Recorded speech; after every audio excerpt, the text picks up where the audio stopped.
Marie Kline is an artist, teacher, athlete, wife, and mom learning to trust God with her passions and future. In her first formation conversation, she shared how fasting, prayer, and spiritual mentorship helped her step away from the familiar and listen for God's direction. Today, Marie is going to update us on what's happened since she left teaching to pursue her God-given gifts. You'll hear how her spiritual practices continue to shape her and how she's learning to follow God one step at a time. If you missed her first conversation, be sure to go back and listen. It's full of honesty, encouragement, and bold steps of faith. So, Marie. Oh, man. Welcome back. That's a What an intro, right? Yeah. I'm like, Is it right? Did I do this? Is that accurate? Yeah. Yeah. Well, I really loved your first conversation and what we Thank got you. to glean from that. And so we're excited to be able to catch up with you and see what is developed. I love that, like, some of these conversations leave the door sort of open and that we get to revisit because God can do a lot in just a few short months, right? Yeah. So, yeah, excited to dive into that. But for those who have maybe not gotten a chance to know you yet, we want them to get to know you. So we're going to go through a couple rapid fires to get started. I like this. All right. So the first question is, what is your go-to art tool? Is it paintbrush or pencil? Those are your options. Paintbrush. Easily. Paintbrush? Mm-hmm. Okay. Why?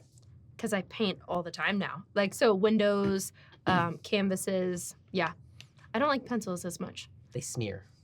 That's my problem with pencils. I feel like I second guess myself, and when I have a brush, you just gotta lean into it and move on. Yeah. Yeah, You gotta, there is no second There's guessing. no eraser. Yes. That's right. I mean, yes. Yeah. Yeah. Okay. You know more art than I do. I was gonna say, I've learned some tricks on windows that I use my sleeve. So all of my clothes now have paint on them. All right. It's fine. But paint is the way to go. Paint, yep. All right. This is a rank order question. So I'm going Okay. to read three things, and you have to rank them, okay? Okay. Beach, mountains, or snow. Rank them 1 to 3. We'll say 1 being the best, 3 being the eh. Beach, mountain, snow. Just like that? Yeah. Yeah. Yeah. Same. I love the beach. We lived in Florida for a bit. I remember you saying that last time. Yeah. We get a lot of flack. Why did you come back? You know. Family, those rascals. Yep. Mm-hmm. Family I've does never it. been to the mountains, but it's something that, like, I would like to go to, and we get snow. Nobody likes And now snow. that I'm not teaching, I don't like snow days. You don't like snow day? I love a good snow day. I don't like Yeah. snow, but give me a snow day any day. Yeah, yeah. So, all right. Chocolate with more chocolate or salty snacks? Chocolate with more chocolate. With more chocolate. All the chocolate? All the chocolate. Fair. Mm-hmm. Coffee at sunrise or tea at bedtime? Coffee at sunrise.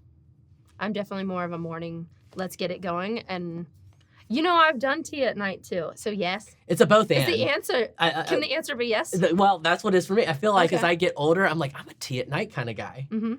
Ooh, you're becoming more sophisticated. I guess. Take you out. I don't know. Yeah. I love my coffee in the morning. Yeah. Sometimes I'll do coffee at night too, but tea at night just hits different. Decaffeinated coffee? No.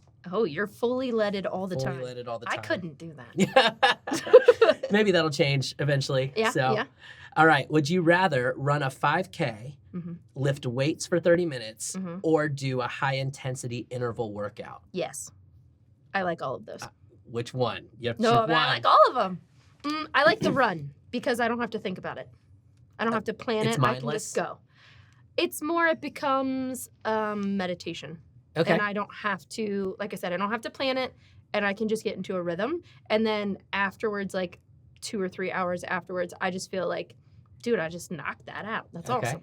Yeah, so you get the productive time and the meditative time Yes. without having to have a plan behind it per Yes. se. Yeah. Yeah. Okay. But I literally do all 3 of those. Like, I just, Yeah.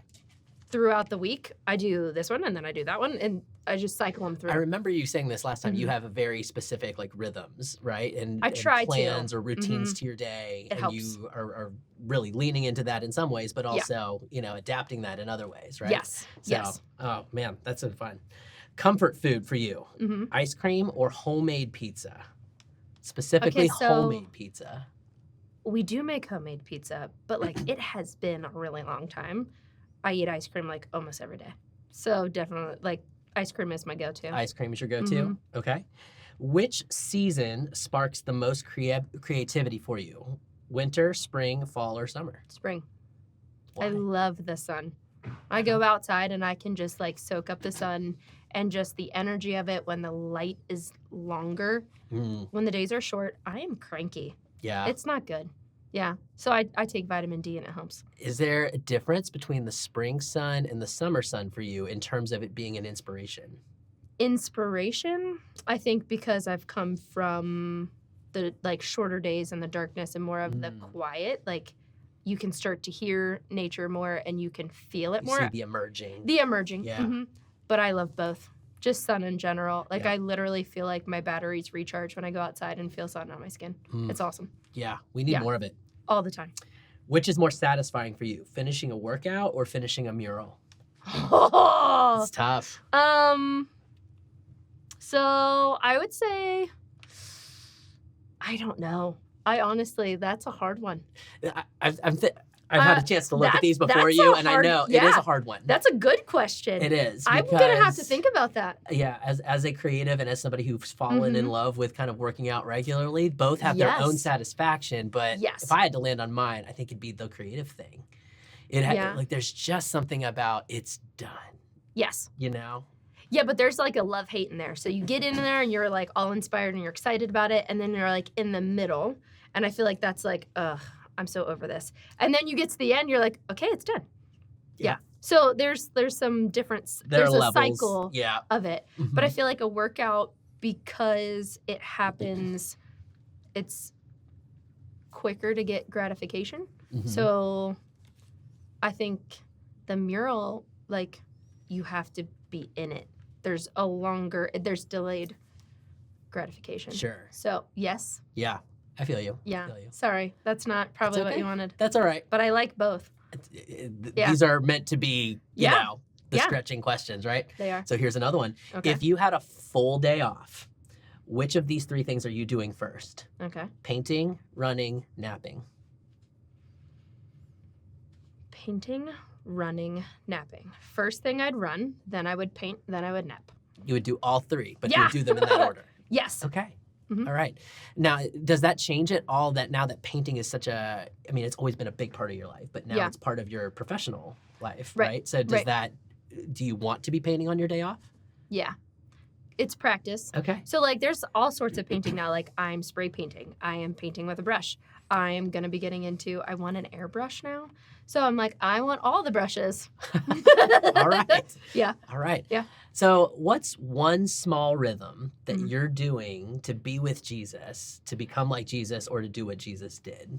I am trying to, when I wake up, I go into prayer and I read the Bible. So, like, my goal is when, like, I'm not even out of bed. Like, I just, like, sit up and scooch up and I pray and then I read my Bible. Because my husband, like, he gets up a little bit earlier than me. So he's, like, doing his own thing, showering and all that. So I have this, like, brief, like, maybe 30 minutes. And I'm trying to utilize that to, like, get focused. That's great. Yeah. I think it's so interesting. You know, we always talk about how we don't have much time, right? But if we actually have you pockets, have all the time. Yeah, we have little pockets of time that we can really take advantage of there. Yes. That's cool. You have to you're doing schedule it. Yeah. Like, I've had to schedule rest. I love to be productive, and I have to chill my beans. Like, I have to give myself rules, so I'll actually, like, not do things. That's been really helpful. Wow. That's great to hear. Hopefully we get to, like, touch on that here in our conversation. But to get us started, you know, outside of those fun, you know, would you rathers and whatever, catch us up on what's happening in your personal and faith journey. So since you last shared, you've made some pretty big changes in your life. So catch us up just broadly on that, and we'll dive in deeper as we go. Okay. So the last time I saw you, I was in the middle of, like, I was about to tell my school that I was not coming back, but I hadn't made it known to them. So I didn't tell you guys, at least not publicly. So I've left teaching. I have started my own business. I am now like window painting, mural painting, canvas paint, all the painting as my primary income. It's majority window painting. But I have done all sorts of things that make me very uncomfortable. Like, I've been on a lift to paint. I rented it. Okay, so my husband's out of town. I use his truck, go get the lift, pull the trailer, back it up to the job. I'm 2 stories in the air, and I'm, like, swaying as I'm painting. I can't.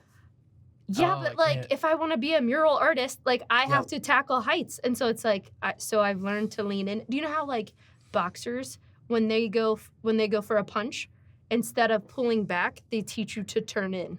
So like I'm trying to turn. If I have a fear, I'm like, okay, I need to go into that more. I'm a habit I'm trying to create. So the more fearful I am, I'm like, and deep now wisdom I need in to. that. Yeah, Yes, but that's like, good. yeah, some hard lessons, Yeah, but good lessons. Yeah. but also a terrifying experience. Yeah. But, So I've also got to help with Jungle Gyms. A friend of mine, it's his project, and he invited me to come help. I got to be 6 stories in the air in a lift spray painting, and I was like so excited and terrified. I had all the emotions, but it was really good. Yeah. well, I'm glad. Yeah. It sounds like you're living your best life here. I am. That's good. I am. And then I have a art show coming up in March. And right now it's a solo show, but I'm inviting another artist. I'm waiting to hear back because I talked to the gentleman who owns the gallery, and he goes, so the artist who I'm inviting mostly does 3D work. So he would be able to help like fill the space. And I had this like grand idea. I was going to make this massive 20 pieces, and I've made 0. And I've really leaned into praying about it. And God's like, you already have all this art. You already made it. It's literally collecting dust at my house. So we're going to go with that and see how that goes. Yeah, these pieces get a time to shine. They do. Yeah. Wow. Yeah. So let's talk about like what gave you the confidence to step out from teaching and into that unknown. I wouldn't call it confidence. Not even a little bit. I think it was Confidence is just fear in disguise, right? Sometimes. I don't know. Maybe. That's how I would define it. Okay. But I'm also learning to not just say the first thing that comes to my mind and just like sit in the uncomfortable. Yeah. I've described myself a lot as a chihuahua, that I'm just da, da, da, da, da, all the time. And so I'm trying to not let that be a habit as much. I'm trying to be more wise. Mm-hmm. So if it wasn't confidence, what was it? Leaving teaching was one of the hardest things because I was so worried about. So this is also, sorry, I'm going to side note It's this. okay. Anytime the Holy Spirit, I'm such a church crier now, but anytime the Holy Spirit is really working in me, through me, and I can feel his presence, I just tear up. It's so cool. And so it's just really awesome to know, like, it's hitting me in the soul. So I apologize. No. There's going to be a lot of tears. Don't apologize at all. I'll probably cry too. Okay. Yeah. Which then I got totally distracted of where I was going. But leaving teaching, I had to face a lot of barriers I put up myself. I was so worried about everyone else's approval of what they thought my life was supposed to be. And I was done people pleasing. And the only person that I need to please is God. And now I'm changing my perspective of just eyes on him, and I want to hear his voice before I do anything else. So it was more of a getting to know me, and I'm still in that raw, I don't know who I am yet. I'm just more of like stripping away all of the different masks and the different titles that I've felt like I've carried. Wow. And just letting God like show me who he sees me as.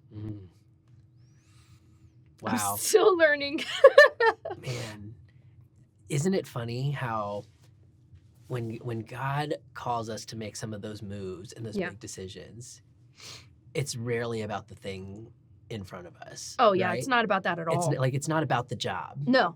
But it's a lot about but your at the identity. time, and it's my a lot gosh. about stripping away all those other things. And Yeah. that's painfully hard. You have to mourn it. You do. I did not understand why I was crying all the time. Like when I first decided to leave teaching, when I first decided to leave teaching, I was just so weepy. I was crying all the time.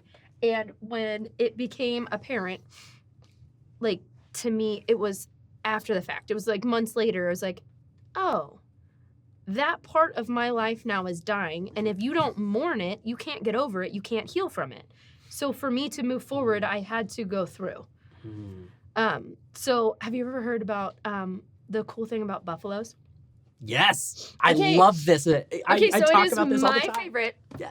I am in my buffalo season. Okay, so the cool thing about buffaloes is they are the only animal that runs towards a storm, not away from the storm. Mhm. And so what's important about that is that they're in the storm for a shorter amount of time. So they run at it, not just walk, they run through it. Whereas in like cows, run away from it. So they actually spend more time in the storm, which is actually like more harmful. And typically like cows get injured from that. Mm-hmm. So I have this, I'm in the middle of it, but I've made a couple different pieces about buffaloes, or like I'm kind of changing up my logo right now. And like I'm putting the buffalo like kind of in it. But I don't know that I'm happy with it yet. But I'm making a painting of a buffalo, and it's just charging, like it has that one hoof down and the other one's up and the head is down, and it's just, it looks through you. And I just want it to feel like a force. Like you can't mess with it. And then right next to it to be painfully aware of like, I'm done being a cow. I want it to look disgusting and zombie-like and just like gross. Like I want that part of me to die. Now we all know like you're gonna have cow parts and you're gonna have buffalo parts, but I want to lean into my buffalo There we phase. go. Mhm. Yeah, in my buffalo era. In my buffalo, I need that.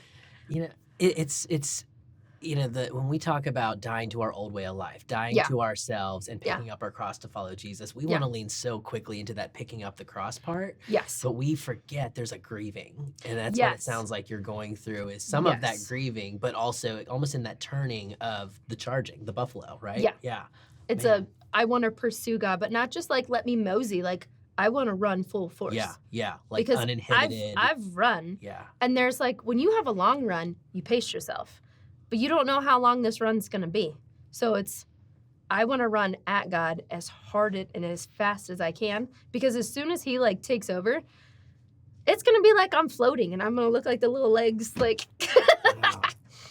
So anytime that we take these big leaps of faith, God is going to show up, right? So how has your walk with God continued to grow, or maybe how has it been changed or shaped, through this particular leap of faith? I became aware of kind of where I was and where I needed something to change, right? So I started to make little changes, and then once you became aware those little changes are happening, then you can feel the bigger changes. So I feel like the momentum has changed. So it's kind of evolved for me. And like I said, like it kind of started with mourning. And then I had this, well, what do I do? So I had this like waiting for God to like thump me between the eyeballs. And he just never did that.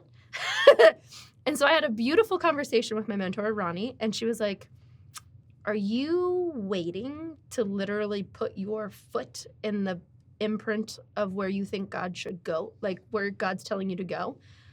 And she didn't word it like that, but that's like my paraphrase. And I was like, yeah. And she kind of just waited for me to go. So I came to the conclusion, he's not going to do that for me. It's a path. Yeah. So as long as I'm within the path, I don't have to place my foot. I was so worried of messing up. I was frozen. I wouldn't do anything. So I went through this like really painful phase of, well, I'll just wait for God to tell me what to do, because then I can't do it wrong. So then not doing anything was not the right choice either. So that was like, summer was really hard for me, because I was like, no longer teaching, but I didn't have a job yet, and I'm doing my own thing, but what does that look like? Yeah. You were living in the in-between. Yeah. Have you ever seen the movie The Notebook? Surprisingly, no. Okay, so there's a spot where the main characters are at the car, and the male lead is Noah, and he looks at the girl and he goes, what do you want? And she goes, it's not that easy. And so I'm like literally like putting myself, like I can feel like I'm her in this instance. And I have people go, what do you want? I don't know. And so I had to stop and ask myself questions and be painfully honest with myself. And I'm still in that process of being painfully honest, but I feel the growth during that. Yeah. I've been told that that's one of the most dangerous questions we can ask ourselves is, what Yeah. do I want, right? Mm-hmm. And I think for us as believers too, what do you want Yeah. to do? You Because know, I just wanted right? to, like, tell me the answer. Because, like, when I was a kid, when I was, like, 16, 17 years old, and you're picking what you're going to do for the rest of your life, I'm asking all the adults in my life. And so I'm like, oh, okay, well, this person says I should do this. This person says I'll be good at that. And so I just absorbed that as my identity instead of sticking up for what I wanted and like to do and talented at. So, but I don't regret anything that I've done because then it wouldn't have made me who I am today. Yeah. It's more of learning from that and then now unlearning to people please. So I call it a recovering people pleaser. I get it. I get it. Mhm. So you're, as a recovering people pleaser, Uh-huh. right? You're trying to figure out what you want and trying not to let a lot of those other opinions, or those what other people think you should be doing kind Yeah. of factor in, right? Yeah. But at the same time, you still have, your family, your friends, your Yeah. people around you. So how have those relationships, how have those people responded to these changes in your life? So I do this thing where I tend to answer questions that how do I put this? Let me rephrase. So to avoid an awkward or hard situation, sometimes I will tell myself the worst outcome and just let it be my reality of like, oh, well, they're going to think this, so I don't even need to do that. Or just, so sometimes I have not given people the benefit of the doubt to be honest about what I'm thinking, how I'm feeling, how I'm changing. Because, like, one of the things that really became apparent to me while I was teaching is I was becoming 3 different people in 3 different settings that I was the most 3 different places I was always in. So, like, at school, I was one person, and at home, I was another person, and at church, I was another person. And so I was exhausted of just trying to show face. I just wanted to be one person, and it's nothing that anyone put on me except myself. And so to then be completely and painfully honest, I needed to just start to let things go. And so I think that's why the mourning part was hard, because it was the beginning of that new, I'm putting down all these yokes that I don't need to carry, that I've put on myself, and God never asked me to do it. So then leaning in and fasting, praying, and getting to know his voice better has been one of those, sometimes you ask the questions that you don't really want to know the answers to. And so I've got some hard, good answers. And so it's just helping me get more on God's path of where he wants me to go, what he wants me to do. So to circle back to you talking, at first I didn't give people the benefit of the doubt. I have 3 brothers, and they're my best friends, and they're not in the same spot I am where I want to pursue God and pursue Jesus and him to be my light. Like, they're just not at that same spot yet. And so I found I wasn't sharing stuff with them because I'm like, oh, well, they're already going to think, like, they don't go to church. They don't do that. And my husband is, he's been my best friend for ages. Do you know that we met in 5th grade and we started dating when we were 17? Like, I've been with my husband since 17 years old. Wow. So, but it's like a Hallmark movie. But when you choose to change and your partner isn't, it's one of those, like, I have this fear, and it's all things that I have to come and be honest about. Yeah. He has been someone I've prayed for because I thought he needed to change. God just giggled at me. He's like, oh, sweet girl, it's you. Oof. It's you. And so on this path and on this journey, I've seen such God's humor. I've seen his grace and his mercy. All wrapped up in his care, right? All of it. Oh, goodness. But and so all those assumptions are just like that. Have you ever heard, I probably can't, I'm not going to say it, but you know what assuming does. Yeah. Makes a out of you and me. And so it's just one of those, like, oh. So it's been very humbling, and I can just feel God's love and his mercy and just his he just loves me so much. Yeah. And he has so much more to teach me. And I'm just barely at the top of this little iceberg that he has me on. And I know I have so much more to go, but it's such a comfort to know it's all him. I don't have to perform. I don't have to be who anybody else wants me to be. And my husband gets to be a witness to this.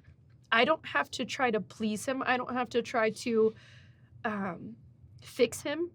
That's God's job. Mm-hmm. Like, as soon as, like, that got through my thick skull, that, like, that's not my burden, I felt literally a weight being lifted off of me. Mm-hmm. And so, yeah, I went squirrely. I don't know where I'm at in that thought, but.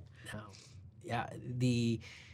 We're talking about the different relationships in your life, the community, and how they've responded to these things. And what it sounds like is that, these things, these decisions that you're making, God is teaching you so much about you, and they just get to bear witness to this, and God gets to use that to kind of work on them. You know what I mean? Yes. Or to speak to them. Well, and I need to just focus on my relationship with him. Sure. I was so, like, squirrely of, like, what about this? What about that? What about that? And as soon as I got as soon as God was like, no, like, here, just look at me. And as the harder, the longer, the deeper I dive in with God, the less noisy everything else is becoming. And the ADHD of me is like, well, this is so pleasant. Like, it's so quiet. Like, why did this not happen before? Because otherwise I need headphones and fidgets that I'm like, oh, I can just be still. Yeah. And God has blessed me with so many wonderful women. So I was feeling, I feel like it first was more apparent to me that I didn't have close friends. I know I could talk to anybody, but I didn't have those rich relationships with women. Whereas in, like, I have two, like, so my two younger brothers are my best friends. My oldest brother has cerebral palsy. My husband has been my best friend. Like, you know what I mean? Like, they're all dudes. And, like, dudes are great because, like, you say what you mean what you say, and you move on. But I like to talk about feelings sometimes. Like, I get emotional. And I needed other people and women at the same stage of life or even down the path from me to be like, oh, sweet girl, you're totally fine. Like, you're throwing a temper tantrum. Move on. Shake it off, move on, right? And so I got to do this camping trip this fall, and it was so good to me. Our group was called the Party Bus, and we became the most, like, close, like, the 10 of us. They are now my new 10 best friends, and a couple of those women go to our church, and so I'm now going to be going to the mom's Bible study on That's beautiful. Fridays. That's great. And I'm just excited to, like, dive in more with them and to have accountability in that, like, because I felt like I needed to get away. I was so people-y, and I just was immersed in everything, that to get pulled out of that and just to be still, it was really uncomfortable, but I'm leaning into it and I'm liking it way more. And, like, for lack of a better term, like, it was lonely because as a teacher, I had zero time by myself. Like, I'm with this group and then I'm with this group and then I'm doing this and now that I'm running my own business and bidding my jobs and painting, it's a very just one-man band. Yeah. And so I've had a lot of time to dive in, listen to podcasts, like, just be able to, like, get to know God's voice and, like, what do you want? Yeah. How can I get to know you better? And that has been really, it's been new and I really like it, but I think it's now like, okay, now I can hear him better. I need my tribe to then call me out on where I can improve, but like, you know, I'm like all in love. Cause we have so many good women here at White Oak. Yeah. And That's great. Yeah. I want to talk about something you shared last time. I love that you're sharing some of the new stuff, Yeah, right? yeah. But previously you talked about fasting, and at the time Yes. that was a kind of a fairly new-ish routine that you were adding in, right? Yeah. So are you still doing that? What does that look like in your spiritual journey right now? So I fast on Mondays, and I typically pray for my husband, but that prayer has changed something fierce. And then on Fridays, I've been praying for myself and growth with God. Because at first, I thought I needed to pray for my business and like, God, this is yours. Have what you want with it. But it's changed more into, God, here I am. Let me be your servant. Like, how can I serve? And so then on Mondays, now that I don't feel like I need to fix my husband and do all these things, it's how can I be the best version of me for him? Yeah. And so, like, God, like I said, has been gentle and really intentional, and now it's become such a routine. Like, my husband knows that I fast, and that, like, because I told you, like, if I don't eat in the morning, I am a bear. I am not pleasant to be around. But it's been almost 2 years that I've been fasting for Christian, and it's been a year that I've been fasting for myself. And so it has been definitely life-changing, but something that I don't see that I'm going to change that anytime soon. That's been a staple. That's good. Yeah, I honestly probably need to level up, because if it's that comfortable, I need to be more uncomfortable. So I don't know if that means 2 meals. I don't know if that means... Yeah, I don't know. You'll have to let us know. Yeah. Yeah. Now that I've said it, I was like, now I've called myself out, and I need to do better. Yeah. Are there any other current spiritual practices that are, or maybe any other rhythms that you're really embracing right now? So I'm trying to make the morning routine an everyday thing. Full disclosure, like when weekends and the family's routine is off, I am not as consistent, if not like, but I try to take time either praying, reading the Bible, like kind of going to a quiet space. But I've just created a prayer closet in my bedroom. So I have this teeny tiny little chair, like it's smaller than this chair, in my closet. And my husband's like, what are we doing with this? I was like, it's my prayer closet. Now it's freezing cold in our closet because the vent is closed because it's a closet. But I cleared out so many clothes so I can just have this little... Like a little nook. Yeah, so it's like I have a curtain of dresses and stuff around me. So that has been something that, to be able to create a sacred space just to be in prayer and to read, I'm learning what that looks like for me. So that is something that's developing and new. Have there been any challenges you faced or any resistance you faced in some of I'm these new... so lazy when it comes to it. I'm like, but I could do like this or that. And so, I make every excuse in the book. And as soon as I'm like, you're being... That word lazy to me is such a trigger that I'm like, I don't want to be lazy. So as soon as I call myself lazy, it kind of helps. Snaps you out of it a little bit. Yeah. Yeah. But being gentle enough to know, like, maybe you just need to rest. That is something that I'm starting to Sabbath. So I started a Sabbath in November-ish on Mondays. I wasn't working MK. I'm waitressing on the weekends to help supplement. As starting your own business, you typically don't make money. Yeah. So it's a lot of like figuring things out and getting clients and building a base. And so I was so worried about burnout. And when I burn it at both ends, I get sick. And I don't have time to get sick because I have so many responsibilities. So on Mondays, I was starting to Sabbath, and I loved it. I would just take time to literally sleep. I would read the Bible. I would spend an hour or two in prayer, which is like not something I do easily well, but it became my time because no one was home. And I loved getting to know God better and developing these new rhythms, but it was not with my family, and so I didn't like it.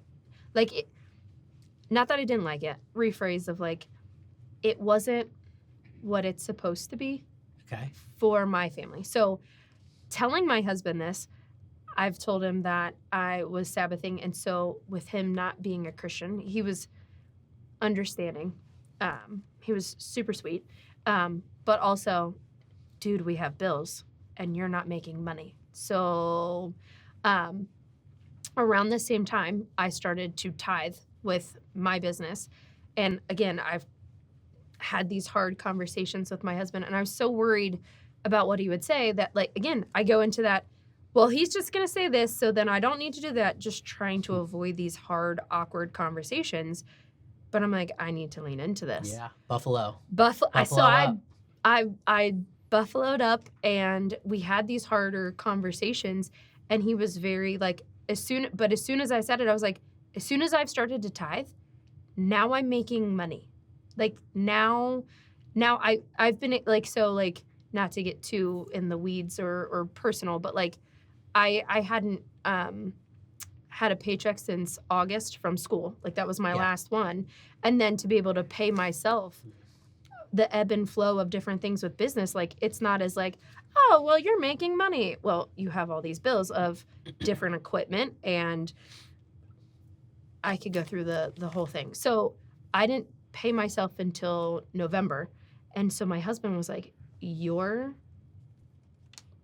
giving money to the church and we're needing money for bills. Like he couldn't wrap his brain around it. He called it out. And I was so worried because, again, like he's been my best friend and it's been the hardest to change in front of him. Yeah. But I'm learning to lean in and not, I don't want to hide who God has made me to be, even if that is what I think is protecting him. Yeah. And so that has been really hard for me to be vulnerable, which is so funny because I've been in such vulnerable situations with this man. Like, we're a married couple. Yeah. We have 2 kids.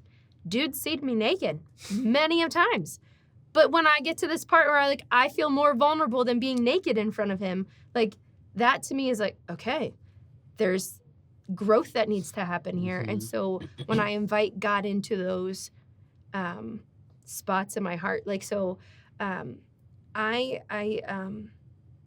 can't remember if I read it in the Bible or heard it in the podcast, but like having an upright heart, like that has been part of my prayers. Like, Lord, I want to come to you with an upright heart, and I want to expose every like nook and cranny, and I want God to come into, like, invite him in, like, I am broken and I need your light to shine on this gross, nasty, like, I need you to scrape out the decay and the yuck and help me heal, because I can't do it by myself, and all I've been doing is guarding it. And so I literally sit up and I can feel my chest expand. And it's that, Lord, I'm inviting you in and I need you. And that is really hard for me. In like, that has been that I've been guarding that from him. Man, I'm thinking about how sometimes following Jesus, so many things, whether it's the rhythms and the practices or the decisions that God, that we have to make based on where God is leading us, they don't make any sense on paper. No. And so it sounds like that's, when you're talking about Sabbath and slowing down, and when you're talking about like tithing and giving, even when the money's not there, know, that's got to be hard to explain to your husband, right? Yes. But what do you think about, in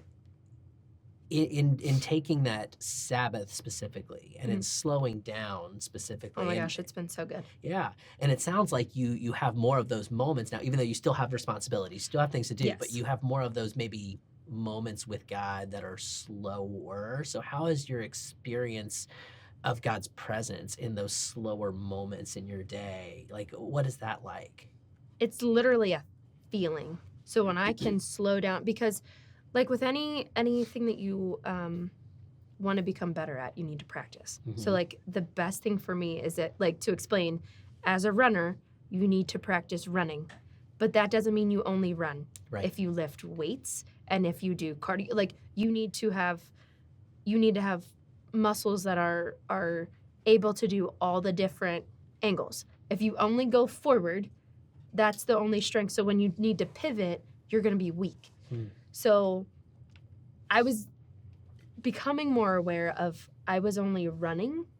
I hadn't practiced all these other things that God has literally made to be part of the relationship with him. Part of life with him. Yeah. Right. Yeah. So like just to pray is great. But like he gave us the Sabbath to be able to rest, and he did that so he could be with us. And so to be able to appreciate that and to be able to start to understand that more deeply, I've been able to then like mirror that and show that, teach that to my kids. Because like this Sunday was the first Sunday, like so I've been waitressing, and so I some days I waitress on Sundays, Saturdays, Fridays, it all depends. And so I blocked it off. I've let the restaurant know like I'm not working on Sundays, and I've told my husband like, so I had to make rules when I first started the Sabbath, and you're gonna think this is hilarious. I wouldn't put my contacts in, because if I put my contacts in, that means like I can be productive. I literally had to make it so there was no objective for the day other than to slow down. Sorry for TMI, but I wouldn't put on a real bra. I would put like just either a big sweatshirt on or just so I wouldn't get dressed for the day. Yeah. I wouldn't put my hair up, and I wouldn't go seek out, I wouldn't go on social media. So like with my business, I'm trying to be as present as possible. Yeah. I wouldn't go on social, like, so I made some hard boundaries for myself, rules to like to protect, snap me out of this like just pace that I could not sustain if I kept going. So then to be able to rest and rest well, I'm starting to become that habit of like, okay, and we're done. Yeah. And then to be able to go, I feel like I can explode off the block better. Yeah. And then to be able to go, and you're done. So this Sunday we got to Sabbath as a family, and my daughter was so sweet. She was like, Mom, I'm so excited tomorrow. We're Sabbathing. We're doing nothing. It's going to be great. I was like, well, we're going to go to church. And she goes, yeah, that's even better. And it's just like, so it's just really fun and sweet to be able to like, now that I'm learning it, but then to establish it within my home life. Yeah. But then being transparent with my husband, like, I am not doing dishes on the Sabbath. I am not cooking on the Sabbath. Like, I'm not doing these things. I will need to prep and do, but it's all, we're learning it together. Yeah. And I know I'm going to like mess things up, but the overall goal is there. Yeah. And you've sort of hit on this already, but I mean, obviously in the middle of launching a business and managing your family and managing just daily life in general, how are you creating space to hear from God in all of this? So, I try to pray in the morning, and if I don't get that time, when I'm fasting, instead of eating, I take more time to dive in and be with God. So like I'm having like almost like check-in points more frequently, and it's becoming a habit. Whereas in like that muscle memory of like, oh, like, so now I'm starting to crave it. And that's part of my prayer of like, if I don't lean in and if I'm leaning on myself too much, I want that like, hey, not right now. Like, come back. Like, so being intentional with my time. I pray not only just like, sometimes I pray out loud. So like I typically do that like when no one's home. Because I just feel it's different. It is. But when I pray out loud, I stay focused. If it's just internal and quiet, I go, what about the groceries? And then did I do the laundry? Like I just squirrel. And so I've also started to write prayers down. So I had a wrestling match with God about some things that was really I hadn't healed from. And anger was really hard for me. Like my knee-jerk reaction to some stressors in my life was anger. And I was done. I was like, listen, this is not healthy and it's not right, but I don't know where it's coming from. So I leaned in, I went, God, where is this? Show me. And so again, if you don't want to know the answer, don't ask the question. And so we, like I said, had a wrestling match of, I asked some hard questions and, the buzzword about boundaries, and God, again, his sense of humor is so great. he like basically giggled at me because I'm like, all right, well, we kind of got through like the little hump of it. And I was like, all right, well, I'm going to establish boundaries with this person. And he was like, yep, I don't want you to yell at them anymore. And I was like, ooh, okay. And it was just kind of that conversation from there. So just like that habit of diving in and carving out time and not putting a time allotment on my time with him has been really helpful. Mm-hmm. As soon as I go, oh, okay, I have 15 minutes, that's like the most rude thing to do is like when you call a friend and be like, all right, I got 10 minutes. Like now you're only thinking about the 10 minutes and not about like the genuine conversation you want to have with them. Right. So I've learned that I need to reprioritize when I go in and I want to like, or when I'm going to pray, I'm not on my time. Yeah. I let it be God's time. And it's funny that sometimes it's short and sometimes I'm there forever. And like, but I feel so good afterwards. Man. Yeah. I there's so much that we've covered already. Yeah. And so much that I sense that God is doing in and through you right now. We want to get practical here about, what others can take from kind of your experience. So for someone right now who maybe is sensing maybe this nudge from God, but is unsure about what's next, what would you say to them? I would say me too. But because it's one of those things that like the closer I've become to God, the smaller I see myself of like, oh, I have so much farther to go. But it's so sweet. And so just to know that something is coming, like, I think is beautiful. And then to be able to go, okay, if you lean in on yourself, you're going to keep getting the same result. As soon as you take you out of it and you change your perspective. So then it's either reading, prayer, like do something little. So like little changes will then make those big changes. Because if I would have done all of this in the same day, like there's no way I would have kept any of the habits. So I just picked one thing and it's like, I'm going to do this and I'm going to do it well. So when I started a Sabbath, that's all I did was that Monday, I leaned in and I just spent time with God. Sometimes it was reading, sometimes it was praying, but I tried to kind of keep the same, let me pray, I'm going to read, and then I'll worship. I'll sing a couple songs. And I put my headphones on and I sing at the top of my lungs and my As poor you dog. should.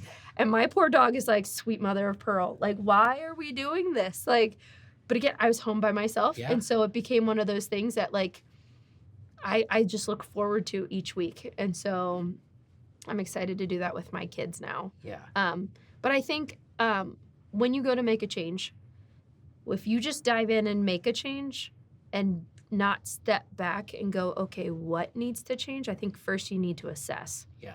I'm learning to assess myself, and it is not And as pleasant as it sounds. And to assess as you go, right? Because you Yes. could, like you said, start with something and then Yeah. change that a little bit or change that's directions and yeah. you have the agency, right? Like Yeah. you can do that. Yeah. Tell us a little bit about what you're learning about surrender and timing and trust through the process. I think that's, yeah, all of it. So I have kind of surrendered what I've been asking for God's will and not my will. And like for them to be as parallel as possible. But I am very fleshy. I am human. I'm going to fail. And learning that like God is like, it's okay. It's okay. And the fun part that I get to do as a parent is I get to then practice with my kids.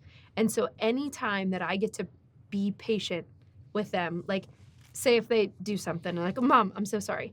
As soon as I get to go, it's okay. Like I can feel God saying that to me that way. Like it becomes almost one of those like, see? Like, and you did it with your kiddo here on earth.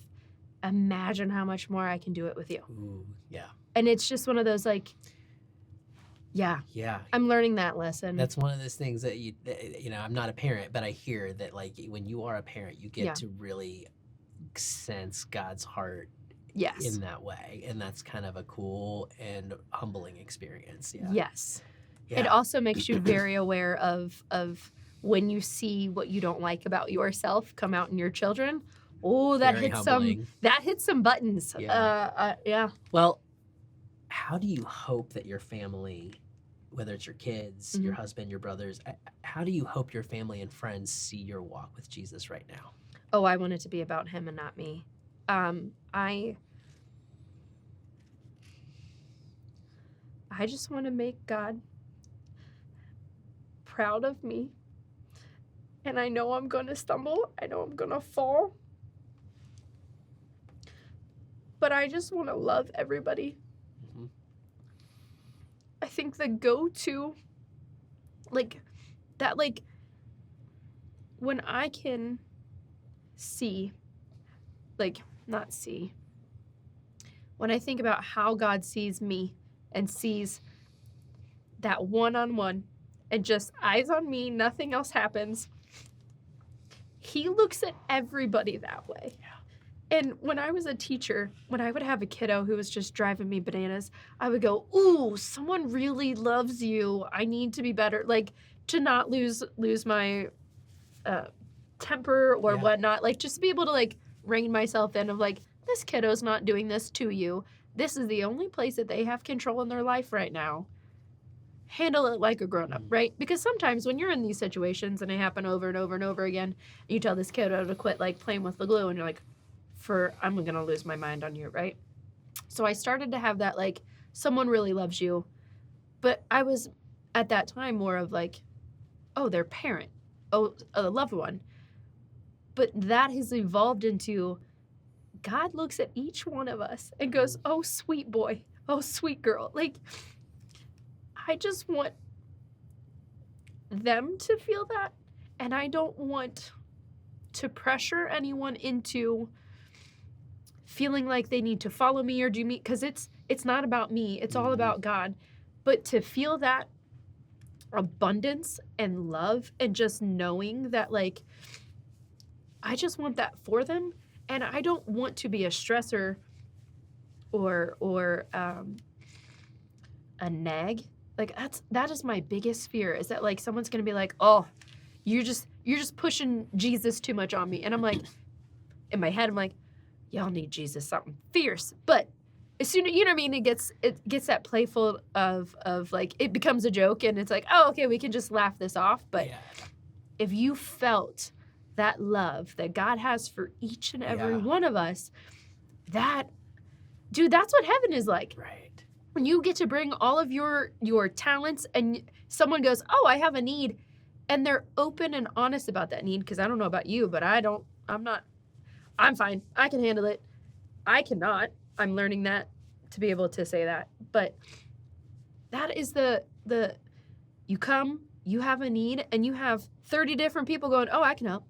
And it's no one's put out. Like, that to me just blows my mind. I'm just so excited for it. And I feel like God has given me these different, like, moments. So have you ever watched a bee go from flower to flower? That was the first time God felt, he goes, that's what heaven is like. Just working to help the hive and not looking to be about yourself, pun intended, not to be about yourself, but it's for the greater good. Yeah. And that, like, it all, like, the bee works for the hive, but he's helping, or she's helping, that flower.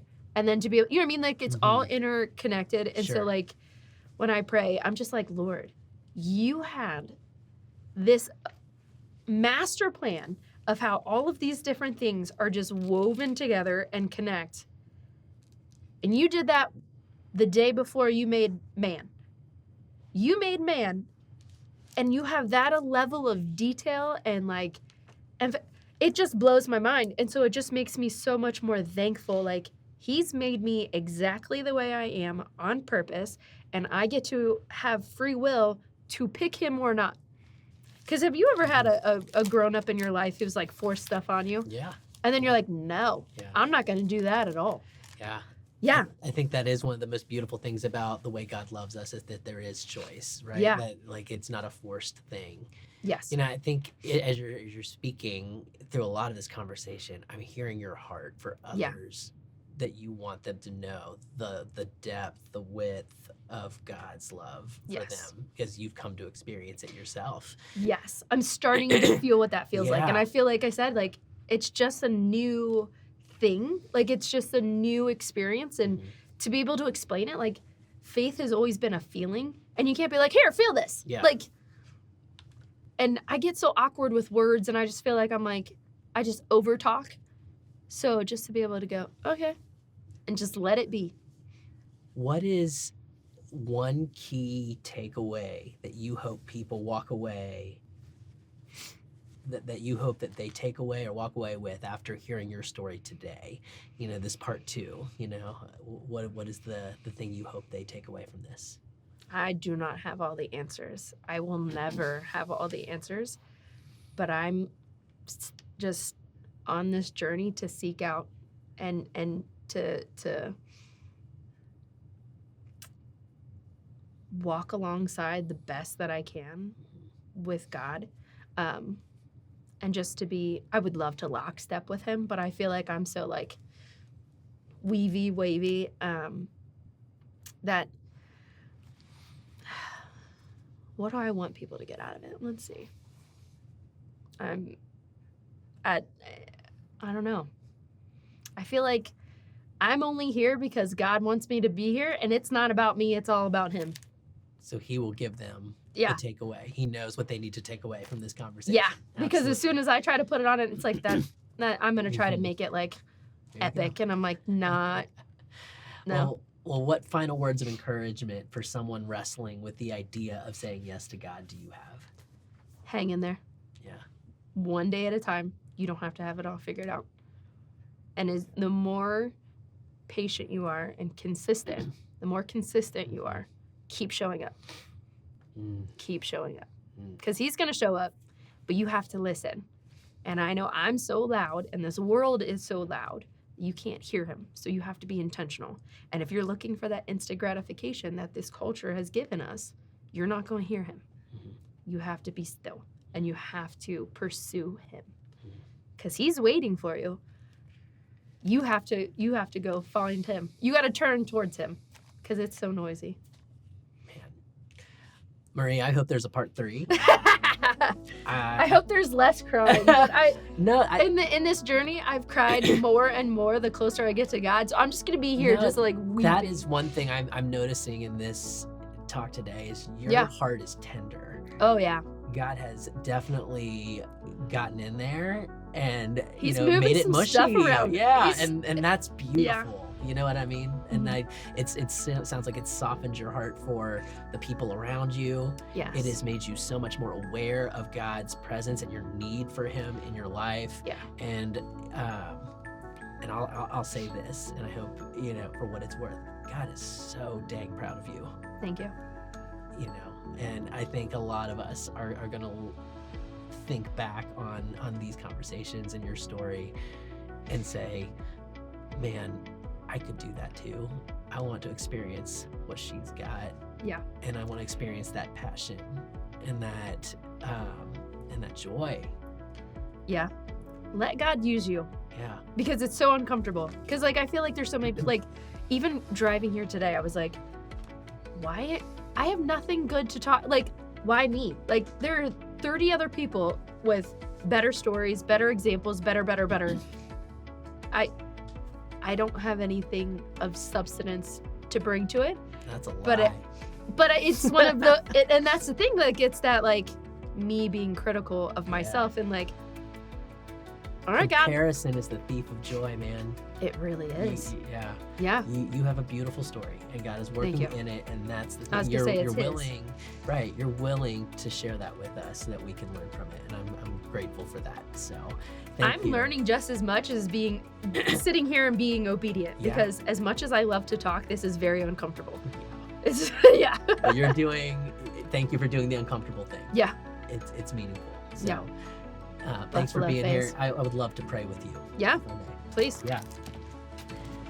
Oh, Father God, I thank you that you are a God who is available, that you are a God who is accessible, that you are a God who is able to work with all of the pieces of us, all of the ones that maybe aren't so pretty, all the ones that maybe are a little broken, all the ones that are a little not the best. Or maybe ones that we've been trying to put together and trying to make fit, but they don't fit the way that you want them to fit. God, you want to do something in and through all of us, and I just am grateful today that we got to hear about what you're doing in and through Marie. God, I'm encouraged that she is leaning in. I'm encouraged that she is charging that storm like the buffalo. I'm encouraged that she's taking those courageous steps and that she is leaning into the tender heart that you have placed in her there. And God, I just pray for her continued journey. I pray for her business. I pray for her family and her friends. I pray for blessings in her life. I pray for challenges that will grow her. You rascal. I pray for those challenges because God, I know that's where you grow us, and that's where you show us things about your heart, and you show us things about ourselves, and you've shown that in her story. And God, I know you want to do more, and so I am grateful that she's been able to find quiet moments with you, meaningful moments with you, and pray for more of those, even amidst the stresses of life and whatnot. God, you are so good, and you have shown that here today. And so I pray, God, that we would be encouraged by Marie's story, that you would help us to see ourselves in some aspect of this story, and that we would be challenged to take those bold steps with you. Thank you, God, for this beautiful, full, abundant life that you give us through Jesus. It's in his name we pray. Amen. Amen.